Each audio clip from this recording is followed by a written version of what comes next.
நன்றி அம்மா. வாழ்க வளம். வாழ்க வையகம், வாழ்க வையகம், வாழ்க வளமுடன். குரு வாழ்க, குருவே துணை. நார்வே டென்மார்க் மனவளக்கலை அறக்கட்டளை மெய்யன்பர்களுக்கும் மற்றும் அனைத்து மெய்யன்பர்களுக்கும் எனது வணக்கத்தையும் வாழ்க வளமுடன் என்ற வாழ்த்தையும் தெரிவித்துக் கொள்கிறேன். நல்லதொரு வரவேற்புரை நல்கிய அருள்நிதி பகிரதி அம்மா அவர்கள் வாழ்க வளமுடன். ஆழமான துரியாதீத தவத்தை அருமையாக நடத்திய அருள்நிதி நேசமலர் அம்மா அவர்கள் வாழ்க வளமுடன். நன்றியுரை வாழ்த்துரை வழங்க இருக்கும் அருள்நிதி சுகந்தி அம்மா அவர்கள் வாழ்க வளமுடன். வாழ்க வளமுடன். இன்று சிந்தனைக்கு எடுத்துக்கொண்ட தலைப்பு சொல்வது தெளிந்து சொல். சொல்வது தெளிந்து சொல் என்ற பாடலை மகாகவி பாரதியார் புதிய ஆத்திச்சுடியில் எழுதியுள்ளார். பாரதியாரின் புதிய ஆத்திச்சுடி ஔவையார் எழுதிய ஆத்திச்சுடியை போல எளிமையான சொற்களில் அறிவுரைகளை வழங்குகிறது. இதில் உள்ள பாடல்கள் புதிய கருத்துக்களையும் நன்னெறிகளையும் புரட்சிகரமான எண்ணங்களையும் தேசபக்தி, சமூக சீர்திருத்தம் மற்றும் வாழ்க்கை நெறிகளையும் உள்ளடக்கியது. உலகம் பாரதியாரை மிக சிறந்த அரசியல் அறிஞர்தான் என்று கருதி கொண்டிருக்கிறது. அவர் மிக சிறந்த ஆன்மீகவாதி என்பதோ தெய்வ நிலை உணர்வு பெற்ற ஞானி என்பதோ பெரும்பாலோருக்கு தெரியாது. பாரதியார் மட்டும் இன்னும் கொஞ்ச காலம் வாழ்ந்திருப்பாரேயானால் எனக்கு இந்த மண்ணில் வேலையே இருந்திருக்காது. தமிழகத்தையே ஆன்மீகத்தில் திளைக்கச் செய்திருப்பார். இந்தியா உலகுக்கு வழிகாட்டும் என்ற அவரது கனவு அவராலேயே நனவாக்கப்பட்டிருக்கும் என்று பாரதியாரை பற்றி நமது மகான் நெகிழ்ச்சியோடு குறிப்பிடுவதுண்டு. அப்போ நம்ம சொல்வது தெளிந்து சொல் அப்படிங்கிறதுடைய பொருளை பார்ப்போம். நாம் பேசுவதை தெளிவாக பேசணும், பொருள்பட பேசணும். நம்ம என்ன பேசுறோம், எதை பேசுறோம், எப்படி பேசுறோம் அப்படிங்கிறத நம்ம தெளிவாக தெரிந்து கொண்டு புரிந்து கொண்டு பேச வேண்டும். கற்க கசடர என்பது வள்ளுவர் வாக்கு.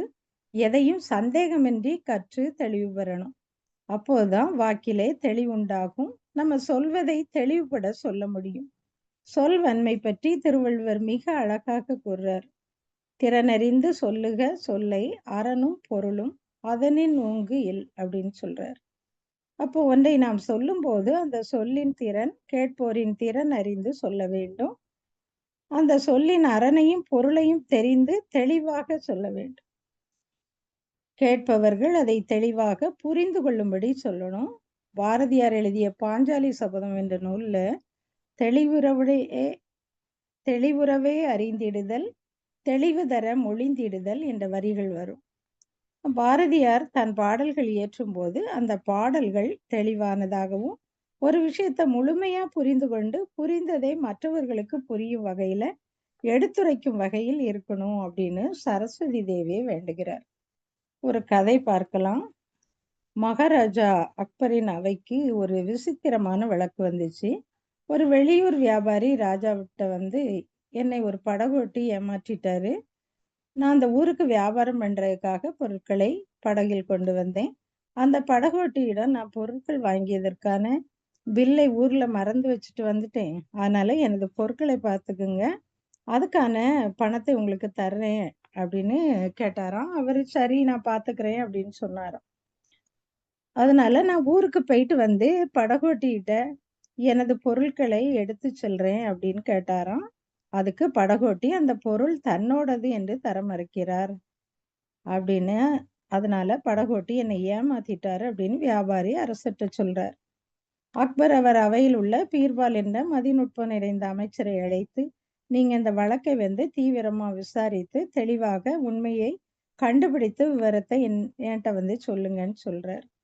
பீர்பால் ஒரு சிறந்த மதியூகி. அவர் எந்த கேஸையும் அருமையா டீல் பண்ணுவார். பீர்பால் மாறு வேடத்துல ஒரு உள்ளூர் வியாபாரியை கூட்டிக்கிட்டு போய் படகோட்டியை பார்க்க போறாரு. அப்போ படகோட்டிகிட்ட உங்க படகுல என்னென்ன பொருள்லாம் இருக்கு அப்படின்னு கேட்குறாரு. உடனே அவர் அந்த பொருள் என்னெல்லாம் இருக்குதுன்னு சொல்றாரு. அப்போ உள்ளூர் வியாபாரி அந்த படகோட்டிகிட்ட இந்த பொருட்கள் எல்லாம் என்ன விலை அப்படின்னு கேட்குறாரு. படகோட்டி இந்த அனைத்து பொருட்களுக்கும் நீங்க 10,000 ரூபாய் கொடுங்க அப்படின்னு சொல்றாரு. உடனே உள்ளூர் வியாபாரி இதெல்லாம் அவ்வளவு விலைக்கு போகாது, இன்னும் கொஞ்சம் ரூபாய் குறைச்சு கொடுங்க அப்படின்னு கேட்குறாரு. அவரு நீங்க 2,000 ரூபாய் குறைச்சி 8,000 ரூபாய் கொடுங்கன்னு படகோட்டி சொல்றாரு. உள்ளூர் வியாபாரி சொல்றாரு, பணம் கொண்டு வரல. நாளைக்கு பணம் கொண்டு வந்து உங்கட்ட வாங்கிக்கிறேன்னு சொல்லிட்டு, உள்ளூர் வியாபாரியும் பீர்பாலும் போயிடுறாங்க. அவங்க அரசர்ட்ட கம்ப்ளைண்ட் குடுத்தா, அந்த வெளியூர் வியாபாரிட்ட போய் என்னென்ன பொருள்லாம் நீங்க படகுல கொண்டு வந்தீங்கன்னு கேட்குறாங்க. படகோட்டி சொன்ன பொருளும், வெளியூர் வியாபாரி சொன்ன பொருளும் சரியா தான் இருந்தது. பொருட்கள் பற்றிய விவரத்த 2 பேரும் பொய் சொல்லல. அப்ப சரியா தான் சொன்னாங்க. அப்ப யார் உண்மை சொல்றாங்கன்னு கண்டுபிடிக்கணும் இல்லையா? வெளியூர் வியாபாரிட்ட அந்த பொருளின் விலையை கேட்கிறாரு பீர்பால். அப்போ ரூ. 15,000ன்னு அவர் சொல்றாரு. "கொஞ்சம் விலைய குறைச்சுக்குங்க" அப்படின்னு சொன்னா, "நான் ரூ. 1 கூட குறைக்க மாட்டேன்னு" சொல்றாரு. பீர்பால் திரும்பவும் அந்த உள்ளூர் வியாபாரிய கூட்டிக்கிட்டு படகோட்டிகிட்ட வராரு. வந்து "நீங்க ரூ. 3000க்கு கொடுங்க" அப்படின்னு கேட்குறாங்க. அப்போ அவரு ரொம்ப குறைஞ்சா நம்ம மேல அவங்களுக்கு சந்தேகம் வந்துரும்னு ரூ. 5,000க்கு தரேன் அப்படின்னு சொல்றாரு. உடனே பீர்பால் இவரு தான் குற்றவாளின்னு தீர்மானித்து, உடனே அவர கைது செய்து ராஜாட்ட கொண்டு நிறுத்துறாரு. உடனே அரசர் கேட்குறாரு அக்பர் பீர்பால்ட்ட, "இவரு தான் தப்பு செய்தாருன்னு எப்படி கண்டுபிடிச்சீங்க?" அப்படின்னு கேட்டாராம். அதுக்கு பீர்பால், "ஒரிஜினல் வியாபாரி தனது பொருளுக்கு நிர்ணயம் செய்த விலையிலிருந்து ரூ. 1 கூட குறைக்க மாட்டேன்னு சொல்லிட்டாரு. ஆனா படகோட்டி வேறு ஒருவர் பொருள் தானே கிடைச்சது லாபம்னு குறைஞ்ச விலையில விற்பதற்கு ஒத்துக்கிட்டாரு. அத வச்சு தான் கண்டுபிடிச்சேன். அததான்" அப்படின்னு சொல்றாரு. அப்ப அததான் சொல்லுவாங்க, பொய் சொன்னாலும் பொருந்த சொல்லணும். அவரது திருட்டுத்தனத்தை அவர் சொல்லிலேயே வெளிப்படுத்திட்டாரு. பீர்பால் தெளிவாக விசாரித்து அக்பர்ட்ட சொல்றாரு. அக்பரும் தெளிவாக விசாரித்த பின் அந்த படகோட்டிக்கு தண்டனை கொடுக்கிறாரு. எந்த விஷயத்தையும் நன்றாக ஆராய்ந்து அறிந்து தெளிவா சொல்லணும். மகான் ஒரு கவியில சொல்வாங்க, "சிந்தித்து நலம் காத்து செயலாற்றும் பண்புடையோர் சிலருக்கும் தங்கள் செயல் விளைவாய் சிலர் இன்பம் சிலர் துன்பம் தவிர்க்க முடியாதபடி பெறுதல் காண்போம். இந்த ஒரு நிலை வந்தால் இதை செய்தால் செய்யாக்கால் எங்கு நலமிகும் என்று எண்ணி சோதித்த பின்னர் ஏற்பதா இச்செயலை விடுவதா எனும் முடிவை எடுக்க வேண்டும்" அப்படின்னு சொல்லுவாங்க. நம்ம எண்ணம் சொல் செயலால எதை செய்தாலும் அதுக்கு ஒரு விளைவு நிச்சயம் உண்டு. அதுதான் இறைநீதி. அதுவே செயல் விளைவு தத்துவம். நம்முடைய எண்ணங்கள் தான் சொற்களாக வருது. சொற்கள் தான் செயல்களாக வருது. செயல்கள் தான் பழக்கங்களாக வருது. பழக்கங்கள் தான் நமது தரமாக மாறுது. தரம் தான் நம்முடைய இலக்கை நிர்ணயிக்கிறது. அப்ப எப்பவுமே நம்ம மனதுல நல்ல எண்ணங்களையே மனசுல கொள்ளணும். இதை தான் மகான் சொல்றாரு, "எண்ணம் சொல் செயலால் எவருக்கும் எப்போதும் நன்மையை விளைவிக்க நாட்டமாயிரு" அப்படின்னு சொல்லுவாங்க. அப்ப நம்ம எண்ணம் சொல் செயலால யாருக்குமே துன்பம் செய்யக்கூடாது. நன்மை தான் செய்யணும். இப்ப நம்முடைய நட்பிலோ அல்லது உறவிலோ கூட நீண்ட நாள் பகை இருக்கும். அப்படி பகை இருந்தா கூட அவர்கள்ட்ட போய் நம்ம பேசி சமாதானம் ஆகிரணும். ஏன்னா, அந்த பகை அடுத்த தலைமுறைக்கும் தொடர்ந்து போகும். இப்ப சிலர்ட்ட நம்ம சில நேரங்கள்ல நம்ம பேசும்போது முரண்பாடுகள் ஏற்பட்டுச்சுன்னா, சில நாட்கள் அப்படியே நம்ம எதுவும் பேசாம அமைதியா இருந்துட்டோம்னா, தானாகவே எல்லாம் சரியாயிடும். வார்த்தைகளை கவனமா, கச்சிதமா, சுருக்கமா, அழுத்தமா, தெளிவா நம்ம பேசணும். ஒரு கதை பார்க்கலாம். ஒரு காட்டுல குரங்கும், புலியும் சத்தமா பேசிட்டு இருந்ததாம். இப்ப என்னன்னா, புலியின் நிறத்தை பற்றி அந்த சாரி புல்லின் நிறத்தை பற்றி 2 பேருமே பேசிட்டு இருந்தாங்களாம். குரங்கு சொல்லிச்சான், புல் ஊதா நிறம்னு சொல்லிச்சான். புலி புல் பச்சை நிறம்னு சொல்லிச்சான். இப்படி 2 பேருக்கும் காரசாரமான விவாதம் ஏற்பட்டிருக்கு. பேச்சுக்கள் ரொம்ப சூடாகுது. இருவரும் விடுவதா இல்லை. அப்போ அந்த வழியே வந்த நரி விவரத்தை அறிந்து இருவரையும் சமாதானம் செய்து அரசவைக்கு நியாயம் கேட்க அழைத்து செல்லுது. சிங்கராஜா தான் தலைவர். இருவருடைய விவாதத்தையும் விளக்கமாக கேட்ட சிங்கராஜா, குரங்கு சொல்வது சரிதான், புல் ஊதா நிறம்தான் அப்படின்னு சொல்லிட்டு, குரங்கிட்ட தவறாக விவாதித்த புலி 3 நாட்கள் மௌனமா இருக்கணும்னு தீர்ப்பளிச்சுச்சான். குரங்கு மகிழ்ச்சியோட துள்ளி குதிச்சு ஓடிச்சான். புலி நம்ம சரியா தானே சொன்னோம் அப்படின்னு அது குழம்பி போய் நின்றுது. இப்போ சிங்கராஜா புலியிடம் அமைதியா சொல்லுது, "புலியே, நீ சொன்னது சரிதான், புல் பச்சை நிறம்தான். ஆனா எனக்கு அடுத்த நிலையில கம்பீரமா வீரத்துடன் வாழும் நீ போய் அற்ப குரங்கிட்ட போய் மணிக்கணக்குல நேரம் செலவழித்து விவாதித்துக் கொண்டிருக்கிறாயே, அதுக்காக தான் உனக்கு இந்த தண்டனை" என்றது. புத்திசாலிகள் வார்த்தைகளை வீணாக்க மாட்டார்கள். சிலர் தான் சொல்வதுதான் சரி அப்படிம்பாங்க. அந்த இடத்துல சரியோ தவறோ நம்ம விவாதம் செய்யாமல் அமைதியா இருக்கணும். அறிவாளிகள் ஒவ்வொரு சொல்லையும் மந்திர சொல்லா பயன்படுத்துவாங்க. சொல்லும் சொல்லை தெளிவாக சொல்வாங்க. அதிகமா பேசுறவங்களும் அவசியம் இல்லாம குலைக்கிற நாயும் ஒரு நாள் அடிதான் வாங்கும் அப்படின்னு சொல்லுவாங்க. இப்ப சிலர் எப்பவுமே பிறர் மேல குறை சொல்லிட்டே இருப்பாங்க. அவர்களுடைய வாழ்க்கை அப்படின்னா எப்பவுமே குறைவுள்ளதா தான் இருக்கும். அவங்க சந்தோஷமாகவே இருக்க மாட்டாங்க. அதான் நம்ம மகான் சொல்லுவாங்க, "no command, no demand, no கமெண்ட்ன்னு" சொல்லுவாங்க. அப்ப பிறரை குறை கூறுவதையோ, பிறரை வற்புறுத்துவதையோ, பிறரை கட்டளை இடுவதையோ நம்ம அடியோடு விட்டுறணும். இந்த 3 குணத்தையும் நம்ம விட்டுட்டாலே எல்லாருமே நல்லவர்களா மாறிவிடலாம். உலகமே நமக்கு நட்பாக மாறிவிடும். நமது வேண்டாத குணங்களை மாற்றி அமைத்துக் கொண்டால்தான் அமைதி நமக்குள் வரும். அதற்கு நம்மை நாமே அகத்தவம், அகத்தாய்வு செய்து திருத்திக் கொள்ள வேண்டும். அதைத்தான் மகான் சொல்வாங்க, "தனது குறை ஆழ்ந்துணர்ந்து திருத்தம் பெற்றால் தருக்கொளியும் பிறரிடம் நட்பு ஓங்கும். மனது ஒரு தூய நிலையை நாடிச் செல்லும். மற்றவரும் இதன் விளைவாய் நலம் காண்பார்கள். எனது, நான் என்ற 2 சொற்களுக்கும் ஏற்புடைய கருத்துணரும் தகைமை கிட்டும். உனது சொல், செயல், எண்ண குறைகள் போக்க உயர்ந்த தற்சோதனைக்கு பழகிக் கொள்க" அப்படின்னு சொல்லுவாங்க. கிருஷ்ண பரமாத்மா சொல்றாரு, "எண்ணங்கள் என்னும் மந்திர சாவியை சரியாக பயன்படுத்தினால் திறக்காத கதவுகளையும் திறக்க முடியும். உங்களின் எண்ணமும் பேச்சும் செயலும் ஒரே மாதிரி இருந்தால் வாழ்க்கை மகிழ்ச்சி உள்ளதாக இருக்கும்னு" சொல்றார். இப்ப எல்லாருமே நம்முடைய வினைப்பதிவின் படிதான் நம்ம செயல்பட்டுட்டு இருக்கோம்.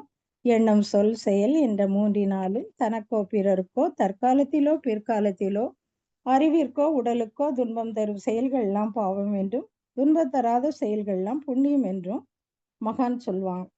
அப்ப நம்முடைய பதிவுகள் உடல் செல்கள்ல, மூளை செல்கள்ல, உயிர் துகள்கள்ல, வித்து செல்கள்ல, ஜீவகாந்த களத்துல, வான்காந்த களத்துல பதிவாகுது. இதை நம்ம மாற்றி விட வேண்டும் அப்படின்னு தான் நினைக்கிறோம். ஆனா மாற்ற முடியவில்லை. இதுக்கு முன்பு நம்ம எப்படி செயல்களை செய்தோமோ அப்படியே தான் செய்துட்டே போறோம். காரணம் என்னன்னா, விளக்கம் பெற்ற பிறகு கூட பதிவுகளிலிருந்தும் பழக்கங்களிலிருந்தும் தன்னை மாற்றிக்கொள்ள முடியவில்லை. விளக்கத்திற்கும் பழக்கத்திற்கும் இடையில் போராடி கொண்டிருக்கும் ஒரு வியத்தகு நிலையில் மனிதன் வாழ்ந்து கொண்டிருக்கிறான். பழக்கத்தை மாற்றிக்கொள்ள பயிற்சி வேண்டும். எண்ணத்தினாலோ அல்லது எண்ணிய உடனேயோ மாற்ற முடியாது. ஏன்னா நம்முடைய மனம் எப்போதும் அலைஞ்சுக்கிட்டே இருக்கிறனால தன்னை உணர முடியவில்லை. புலன்கள் மூலம் வெளியில் அலையும் மனதின் அலையை குறைக்க தவம் இன்றியமையாதது. மனதை ஆளுவதற்கான நடைமுறை பயிற்சி தான் தவம். மனதின் அமைப்பையும் இயல்பையும் அதன் செயல்பாட்டு திறனையும் தெளிவாக விளங்கி கொண்டு மனதை சீராக முறையாக பயன்படுத்த உதவும் பயிற்சி தான் தவம். தியான ஆற்றல் வளர வளர மனோ ஆற்றலும் வளர்கிறது. அது இறைவனையும் உறுதியாக பற்றி கொள்கிறது என்கிறது பதஞ்சலி யோகம். பொதுவா நம்ம உணர்ச்சி வயப்பட்ட நிலையில் இருந்து மனதை அமைதி நிலைக்கு கொண்டு வரணும். அகத்தவம் என்ற குண்டலினி யோகத்தால் மட்டும்தான் மன அலைச்சூழல்களை முறைப்படுத்தி அசைவற்ற ஒரு நிலைக்கு கொண்டு செல்ல முடியும். இது ஒரு நீண்ட பயணம். இறைநிலைக்கான இந்த பயணத்தை குரு தொடங்கி வைக்கிறார், வழிகாட்டுறாரு. குருவின் துணையோடு ஒவ்வொரு படியா நம்ம முன்னேறும். ஆகினை தீட்சையில குரு தனது ஆற்றலை கொண்டு மூலாதாரத்தில் இருந்து உயிர் ஆற்றலை மேலே கொண்டு வந்து இரு புருவ மையத்தில் நிறுத்துறார். அதன் பிறகுதான் உயிர் ஆற்றலை உணர்கிறோம். அதற்கு பிறகு நம்மளுக்கு படிப்படியா எல்லா தவமும் நம்மளுக்கு கற்றுக் கொடுக்குறாங்க. இப்ப இவற்றுல பஞ்சேந்திரிய தவம் செய்யறதுனால நம்முடைய ஐம்புலன்களின் இயக்கங்கள் செம்மையாகுது. பஞ்சேந்திரிய தவம் தோல், நாக்கு, மூக்கு, கண்கள், காதுகள் என்ற ஐம்புலன்களின் மேல் மனம் வைத்து செய்யப்படுகிறது. இப்ப புலன்கள் வழியாக தான் நம்ம பொருட்களை துவைக்க முடியும். உடல்ல உள்ள ஜீவகாந்த ஆற்றல் புலன்கள் மூலம் அலைகளாக, அதாவது அழுத்தம், ஒலி, ஒளி, சுவை, மனம் ஆகியவையாக மாறி வெளிப்பட்டு கொண்டே இருக்கிறது. விண், காற்று, நெருப்பு, நீர், நிலம் இவை ஐம்பூதங்கள். தோல், நாக்கு, மூக்கு, கண்கள், காதுகள் இவை ஐம்புலன்கள். அந்த புலன்கள் வழியே உணரும் உணர்வுகள் 5: தொடு உணர்வு, சுவை உணர்வு, வாசனை உணர்வு, ஒளி உணர்வு, ஒலி உணர்வு ஆகிய இந்த உணர்வுகளுக்கு காரணமாக உள்ள ஐம்புலன் இயக்கத்திலேயே நம்ம மனதை அப்படியே செலுத்துறோம். அப்ப இவற்றின் மூலம் பெறக்கூடிய அறிவு தான் மெய்ப்பொருள் அறிவு. அதுதான் சொல்வாங்க மகான், புலன் மயக்கமும் பொருள் மயக்கமும் உயிரின் செலவில் மற்றும் உயிரில் அழிவை கொண்டு நாம் போறத நம்ம பார்க்கறதே இல்ல, அதை கண்டுக்கிறதே இல்லைன்னு சொல்லுவாங்க. அத ஒரு கவியில 5 புலன்கள் மூலம் உயிரின் ஆற்றல் அழிவதையே இன்பமென உணர்மயக்கம் சிந்தனையில் உயருங்கால் ஜீவகாந்தம் சிதறுவதையே ஐயுணர் வென்றெறிந்து கொண்டோம் உந்த உந்த குண்டலினி புருவ மையத்தூறி வரும் பேரறிவின் ஆற்றல் பெற்று சொந்த தனி முயற்சியினால் வாழ்வாராய்ந்து சொல் நினைவு செயல் மூன்றை ஒழுங்கு செய்வோன்னு சொல்லுவாங்க. ஔவையார் சொல்றாங்க, 5 புலனின் வழியறிந்தால் பின்னை துஞ்சுவது இல்லை உடம்பு. குதம்பை சுத்தர் சொல்றாரு, 5 வென்றே அனைத்தும் துறந்தோர்கள் சம்புவை காண்பாரடி குதம்பாய் சம்புவை காண்பாரடி என்று. நம்முடைய மனம் என்பது ஜீவகாந்த ஆற்றல் வெளியேறும் பாதையா தான் இருக்கு. எந்த இடத்துல மனதை பொறுத்துறோமோ அந்த இடத்துல நம்முடைய ஜீவகாந்த ஆற்றல் செலவாகுது. நாம் ஒருத்தரை நினைக்கிறோம்னா அந்த எண்ணத்தின் மூலம் தொடர்பு கொள்றோம். மனதின் விரிவு நிலையான எண்ணத்தின் மூலம் உயிராற்றல் செலவாகுது. நம்ம எந்த கருத்தோடு எண்ணத்தை பாய்ச்சுகிறோமோ அந்த கருத்து அங்கே நிலைக்குது. உயிராற்றல் செலவை குறைத்து பாதுகாத்து வந்தாதான் நமக்கு இருப்பு அதிகரிக்கும். இருப்புக்கு அதிகமாக உயிராற்றல் சேரும்போது அதை செலவு செய்ய செய்ய உடலில் விந்து வேகம்தான் ஏற்படும். ஒன்று எந்த வகையில நம்ம புலன்களை இயக்கி உயிராற்றலை செலவு செய்தோமோ அதே வழியில் செலவு செய்ய தூண்டுகிறது.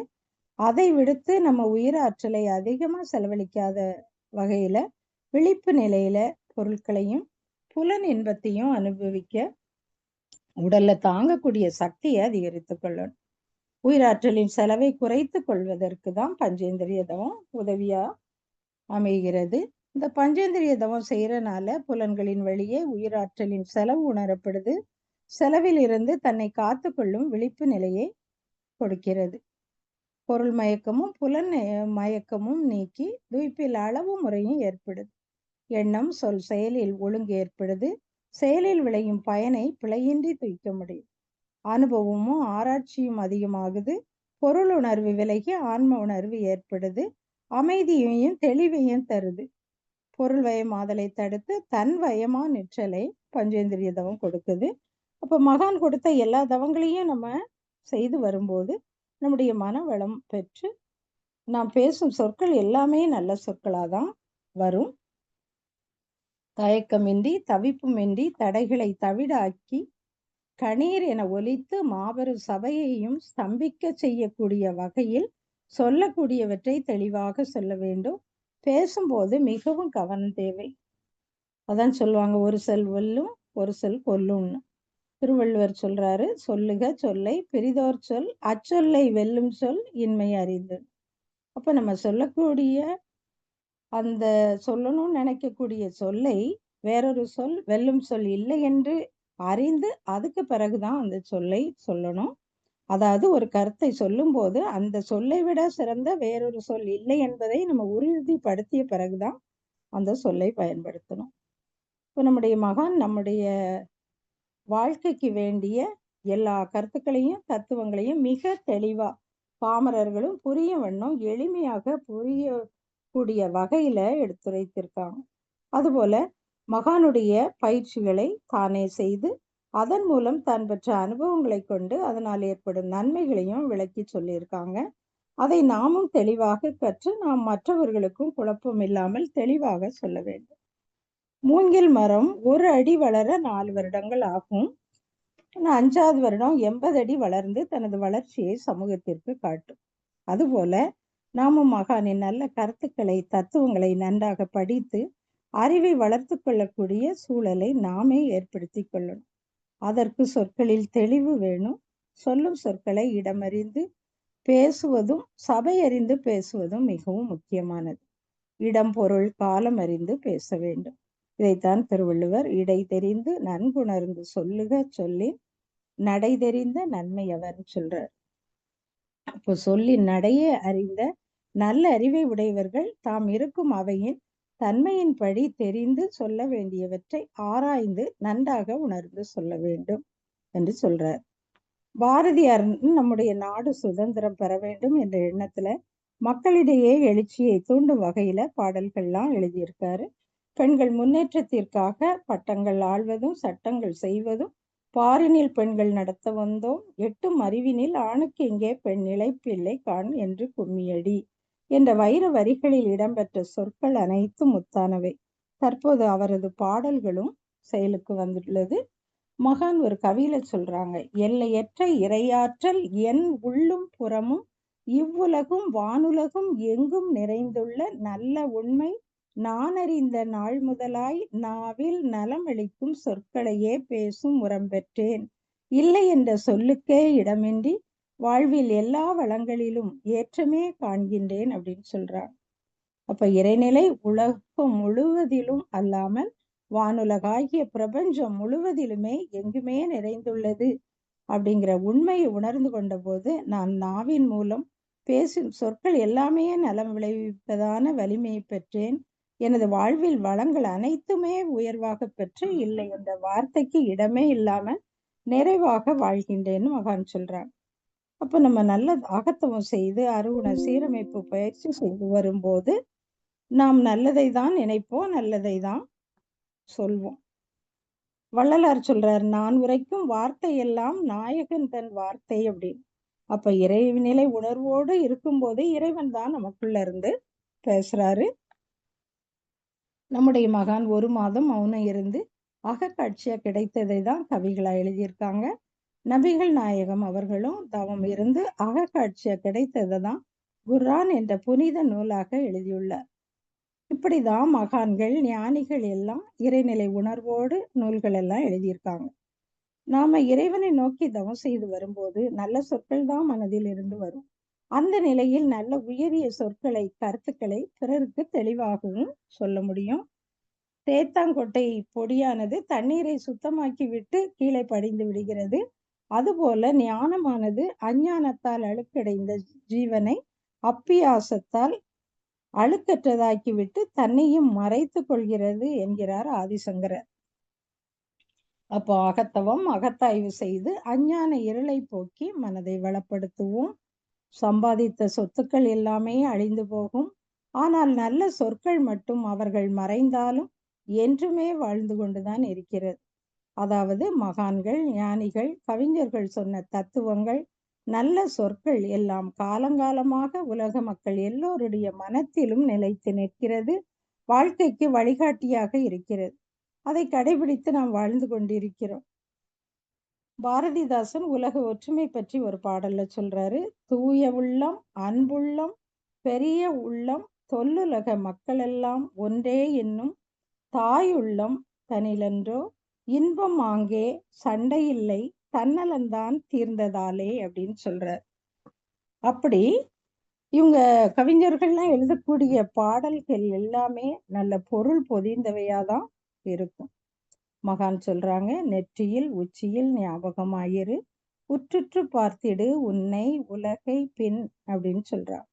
அப்ப எப்பவுமே நம்ம உணர்ச்சி வயப்பட்ட நிலையில் இல்லாம இருக்கிறதுக்கு ஆகினையிலேயோ துரியத்திலேயோ மனதை வைத்து மன அலைச்சூழலை குறைத்து அமைதி நிலைக்கு நம்ம வரணும். அப்படி அந்த நிலையில இருந்து கொண்டு நம்முடைய மகானுடைய மனவளக்கலை பயிற்சிகளையும் நம்ம தினந்தோறும் செய்து வரும்போது நம்ம நல்லதை தான் நினைப்போம், நல்ல சொற்களை தான் தெளிவாக சொல்வோம் என்று கூறி எனக்கு வாய்ப்பளித்த நார்வே டென்மார்க் மனவளக்கலை அறக்கட்டளை மெய்யன்பர்களுக்கும் மற்றும் அனைத்து மெய்யன்பர்களுக்கும் எனது நன்றியை தெரிவித்துக் கொள்கிறேன். வாழ்க வளமுடன், வாழ்க வளமுடன், வாழ்க வளமுடன்.